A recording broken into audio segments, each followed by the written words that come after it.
এ বাবা, good morning friends, কেমন আছেন সবাই? আশা করি সবাই খুব ভালো আছেন, সুস্থ আছেন। আমিও ভালোই আছি। তো আজকে আমি বানাবো আমার পছন্দের দুটো খাবার। তো তার আগে একটুখানি টিফিনটা বানিয়ে নিতে হবে। আজকে টিফিন হচ্ছে নোনতা সুজি। তারপর দেখাচ্ছি আমি কি বানাবো। নোনতা সুজির তৈয়ারি চলছে, তাহলে তাড়াতাড়ি এটা আমি আগে বানিয়ে নিই, তারপরে দেখাচ্ছি। তো টিফিন খাওয়া হয়ে গেল। আসলে আমি রান্না করতে খুবই ভালোবাসি, কিন্তু সময়ের অভাবে সবসময় ঠিকঠাক করে উঠতে পারি না। আর যেহেতু আমি রান্না করতে ভালোবাসি, তাই খেতেও খুব ভালোবাসি। নিজে হাতে রান্না করব আর খাবো না, তা কি কখনো হয় বলুন? তাহলে আজকে করব ডিমের একটা রেসিপি আমার আর আমার ছেলের জন্য। তার জন্য কি কি মশলা নেব একবার দেখিয়ে দিই। 3টে ডিমকে সেদ্ধ করে 2 আধখানা করে নিয়েছি। অল্প কিছু পেঁয়াজ আর কাঁচা লঙ্কা কেটে নিয়েছি। দিয়ে দেব অল্প কয়েক কোয়া রসুন, 2 চামচ মতন সাদা সর্ষে, 1 চামচ পোস্ত। যে চামচের 2 চামচ সর্ষে নেব, সেই চামচেরই 1 চামচ পোস্ত দিয়ে নেব। যেহেতু মাত্র 3টে ডিম, তাই একটাই ছোট টমেটো নিয়েছি কুচি করে দেওয়ার জন্য। এই সব মশলাগুলো অল্প একটু জল দিয়ে একটা পেস্ট বানিয়ে নেব মিক্সিতে। তো তৈরি হয়ে গেল একটা খুব সুন্দর পেস্ট, একদম মিহি। কড়াতে একটু নুন আর হলুদ দিয়ে ডিমগুলো একটু ভেজে নেব নাড়াচাড়া করে। তো ডিমটা সুন্দর মতন হাফ ভাজা হয়ে গেছে, এবারে তুলে ফেলবো। এবার এই তেলটাতে যে পেস্টটা বানিয়েছি সেই পেস্টটা ডাইরেক্ট দিয়ে দেবো। এতে আর কোনো ফোড়ন বা লঙ্কা দেব না, কারণ একটা লঙ্কা তো পেস্টে দিয়েছি। আমার ছেলে যেহেতু খাবে, ঝাল বেশি লাগবে ওর। হলুদ, নুন আর চিনি দিয়ে খুব ভালো করে এটাকে মিশিয়ে নেব, যতক্ষণ না পুরোপুরিভাবে কাঁচা গন্ধটা কাটছে। ডিমগুলো খুব সুন্দরভাবে ভাজা হয়ে গেল। তো মশলাটা মোটামুটি ভাজা হয়ে গেছে, দেখতেই পাচ্ছেন তেল ছেড়ে দিয়েছে। তো এবারে আস্তে আস্তে ডিমগুলো সব তুলে তুলে দিয়ে দেবো একটা একটা করে। তো ডিমগুলো কড়াই দিয়ে প্রত্যেকটা ডিমের ওপরে একটু অল্প অল্প করে কাই দিয়ে দিয়েছি, যাতে কাইয়ের স্বাদটাও ডিমেতে ঢোকে, আবার ডিমের যে স্বাদটা সেটাও কাইতে মিশে যায়। মোটামুটি ধার দিয়ে তেল ভালোই ছেড়ে দিয়েছে। গ্যাসটা একদম অল্প আঁচে রেখে 5 মিনিট এরমভাবে রেখে দেব। তো কেউ এই রান্নাটাকে বলছে ডিম ভাপা, আবার কেউ বলছে ডিম পোস্ত। তো এক একজন এক এক রকম বলছে, এটা তো আমার নিজস্ব রেসিপি নয়। প্রত্যেকের, আমি যেহেতু রান্না করতে ভালোবাসি, অনেকেরই রান্নার ভিডিও দেখি। তো তার মধ্যে থেকেই আমার যেরকমভাবে করতে ইচ্ছা, এর একটু পদ্ধতি তার একটু পদ্ধতি নিয়ে আমি নিজের মতন করে রান্না করি। তো কেউ পেঁয়াজ দিয়েছে, কেউ পেঁয়াজ দেয়নি, কেউ রসুন দিয়েছে, কেউ দেয়নি, কেউ নারকোল বাটা দিয়েছে, কেউ দই দিয়েছে, কেউ আবার টমেটো দিয়েছে। তো এক একজন এক এক রকমভাবে তাদের রেসিপিটা করেছে। তো আমি অনেকেরটা দেখে নিজের মতন করে করলাম। তাহলে বলবেন কেমন লাগলো। তো আমার শেষ পর্যন্ত ডিম ভাপা রান্না শেষ হয়ে গেল।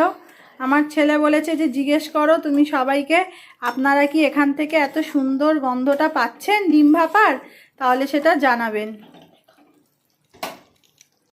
আমি এই প্রথম কচুরলতি রান্না করছি, কোনোদিনও রান্না করিনি। এবারে চিন্তা যেটা হচ্ছে যে রান্না তো করব সুন্দর করে, কিন্তু মুখ তো কুটোবে না, সেটাই ভাবছি মুখ কুটোবে কিনা। একবার ভাবছি ভাপিয়ে নিয়ে জল ফেলে দেবো।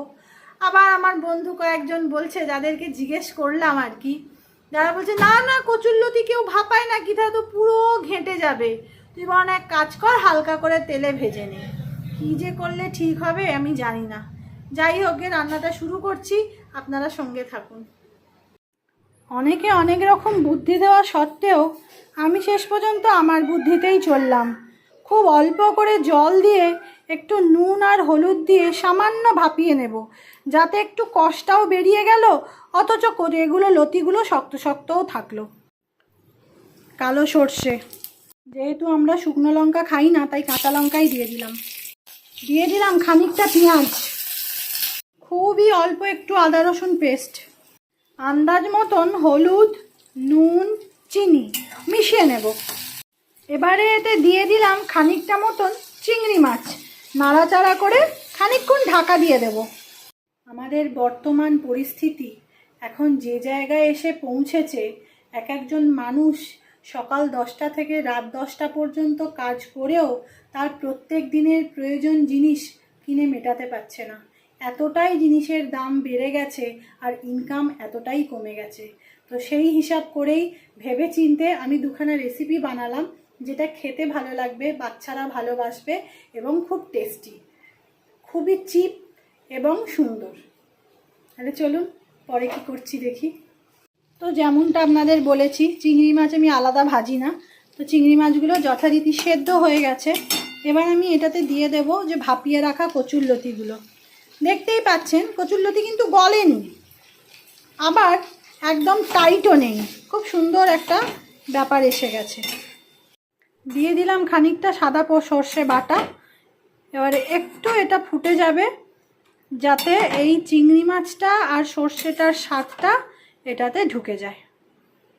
দেখুন খুব গলেও নি, আবার খুব শক্তও নেই। একটা লতি তুলে টেস্ট করে দেখলাম, খুবই ভালো হয়েছে খেতে, কিন্তু ভয় করছে যদি মুখ কুটায়। তাই একটুখানি পাতিলেবু নিয়ে চিপে দিলাম, যাতে চুলকানি থাকলেও সেই চুলকানিটা কেটে যায় এই টক পেয়ে। দিয়ে দিলাম ওপর থেকে আরও বেশ খানিকটা সর্ষের তেল। যাক, এবারে তরকারিটা দেখে মনে হচ্ছে খাওয়া যাবে, না হলে খুবই ভয়ের। যদি একবার গলা কুটায় তাহলে তো আর দেখতে নেই। একবার বেগুন খেয়েছিলাম, সেই বেগুনটাতে অনেক দানা ছিল, আমি তো খেয়ে ফেলেছি। ও মা, ঠিক তার 5-10 মিনিট যেতে না যেতেই হঠাৎ করে দেখি আমার শ্বাসনালীটা বন্ধ হয়ে আসছে। বন্ধ হয়ে আসছে তো আসছে, সে এমন বন্ধ হওয়া হয়েছে, গলার শ্বাসনালীতে র্যাশ বেরিয়ে নিঃশ্বাসটাও বন্ধ হয়ে যাচ্ছিল। আমাকে 5 মিনিটের মধ্যে হসপিটালাইজড হতে হয়েছে। যদিও সেটা ঠিক হয়ে গেছে, কিন্তু খুবই বাজে কন্ডিশন হয়ে গিয়েছিল। তো সেই জন্য আমার হাজব্যান্ড বারবার বলে দিয়েছে, নিজের ইচ্ছেতে এনেছো, নিজে ঠিকভাবে যদি রান্না করো তো করবে, নাহলে টান মেরে ফেলে দাও। তো সুতরাং খুব ভালো করে জপিয়ে রান্না করেছি, যাতে গলাটা না কুটোয়। কম দামের খাবার, কিন্তু খুব ভালো খাবার।